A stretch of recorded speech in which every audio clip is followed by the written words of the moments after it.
હું કનુભાઈ ગજેરા.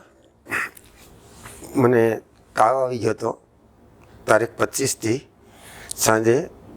એમ થતાં સાંજે ગભરામણ જેવું થવા મળ્યું. ત્યાર પછી સવારે પીપી માણિયા હોસ્પિટલમાં હું સંપર્ક કર્યો. એને સંપર્ક સાધતા મેં રિપોર્ટ કરાવ્યા. રિપોર્ટ કરાવતા મને તાવની અસર ડેન્ગ્યુની આવી. એટલે તાવની અસર ડેન્ગ્યુની આવી. ડેન્ગ્યુ કરતાં હું દાખલ થયો. દાખલ થવાથી સંકિત સરે મને એડમિટ થવાની સલાહ આપી. મેં બતાવ્યું એટલે. અને એમાં મને અત્યારે 2 દિવસથી હાવ રાહત છે. અને સ્ટાફ, નર્સિંગ સ્ટાફ, જમવાનું, સફાઈ એ બહુ સારામાં સારું છે. અને જે કાંઈને આ તકલીફ હોય આવી રીતે કોઈ પણને તો આ પીપી માણિયા હોસ્પિટલનો સંપર્ક કરો. મારો અનુભવ બહુ સારો થઈ રહ્યો છે. જય સીતારામ.